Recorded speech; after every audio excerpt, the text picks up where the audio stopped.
And welcome back. This is Eventually Late. I'm your host, Brent Carlson. Well, leading off tonight, we go to Hollywood, where Charlize Theron grabbed a second look this weekend after she hit the red carpet wearing black trousers, an open suit coat, and a ruffled collar. Now, no designer of the outfit was revealed. In fact, Theron said that this was her own idea, as she just wanted to know what it felt like to be choked by a coffee filter. I mean, it looks enjoyable. I wouldn't do it, but, you know. Well, Eric Swalwell is facing accusations of sexual misconduct and is dropping out of the California governor's race after several women have come forward accusing the politician of sexual harassment and even assault. As many may remember, Swalwell was a leading voice in the Me Too movement where he endorsed the slogan, "Believe all women," except Jessica, Tiffany, Courtney, Lauren, and Steve. How Steve slid in there. Well, if you're staring down the saber of some jail time in Japan and need a little advice, go no further than TV star and Tony-nominated playwright Jeremy O. Harris. Harris noted on Obsessed, the podcast, that he really didn't feel any trauma from the whole experience. It might have had something to do with the fact that he was 2 feet taller than literally everyone in the jail.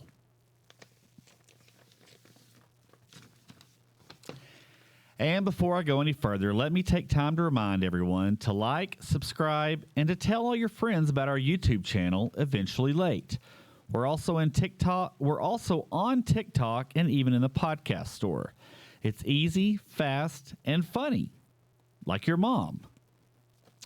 Well, Nicole Kidman ended up in the hospital after a physically demanding wrestling scene in the Apple TV show Margo's Got Money Troubles sent her to the emergency room.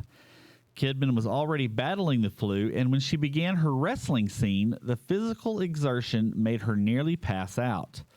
The incident closely resembles the time Kidman was hospitalized for exhaustion after continually being forced to give Tom Cruise a boost while filming Eyes Wide Shut. Everybody she marries is like a foot shorter. Well, 4 women have now come forward to allege a Utah Democrat running for Congress made unwanted advances of a sexual nature. Democrat Eva Lopez Chavez, self-described as a queer Latina, is the suspect in the investigation after 4 fellow Politico accusers say they are ready to move forward with charges. Chavez has denied all of the allegations and, in response, even created a new campaign slogan, "From hall to hall to the halls of Congress." First time I heard that one, it was pretty good. Well, it seems some people just can't catch a break, as Jessica McClure Morales has been arrested and charged with assault. You may know her better as Baby Jessica, when as an 18-month-old child, she fell into a 22-foot deep well into 1987. Morales is charged with assault causing bodily injury involving family violence. Well.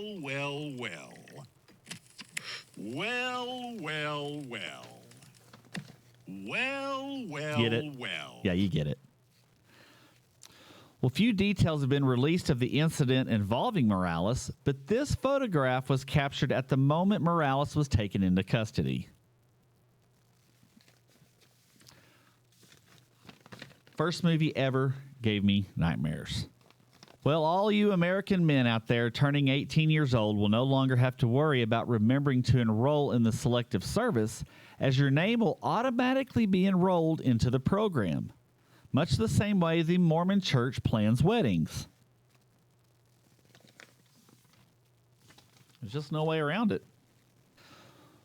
Well, ladies, you can forget Fifth Avenue or the Miracle Mile for your shopping needs, as the discount chain Dollar Tree has come to the forefront of the beauty supply market. Dubbed Sephora on a budget, social media influencers have jettisoned the low-cost store as a cheap alternative to the overpriced department stores of the big city. The only caveat influencers say is that you can't be allergic to some of the preservatives that they mix into the cheaper makeup products. Also, lead. I don't know if I really ever heard of anybody getting lead poisoning. Well, another edition of the Masters is in the books after Rory McIlroy successfully defended his 2025 title and repeated as the Masters champion. However, the premier golf event made headlines even before the tournament started after Hall of Famer Mark Calcavecchia was kicked off the grounds after being caught using his cell phone on the course. Augusta's policy against phones on the course is strictly enforced regardless of the offender. Since Calcavecchia didn't exhibit any resistance, police were not called. However, the Augusta Fire Department was dispatched after reports of a large stick was reportedly lodged in the ass of Masters officials.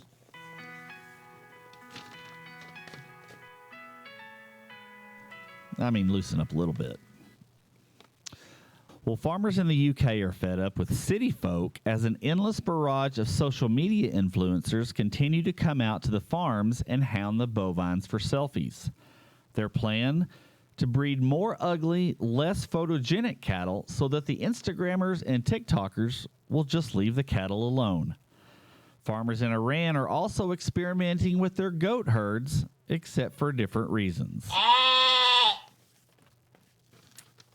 We won't say what. Well, the war in Iran continues on as top leadership in the Middle Eastern country remains shaky as the newly appointed supreme leader Mojtaba Khomeini hasn't been seen in public since an Israeli strike severely wounded the Ayatollah's legs, hands, and face. Even his top generals have not met with him so as to inhibit American and Israeli abilities to track his whereabouts. Plastic surgery is planned for Khomeini's complexion and from now on will be known as Mojtaba Bacon Face Khomeini.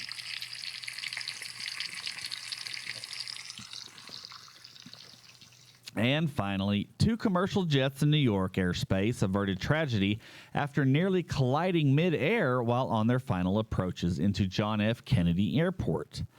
The investigation is still underway, however. Persons responsible are already being questioned. Fidel Castro, Lee Harvey Oswald, and J. Edgar Hoover.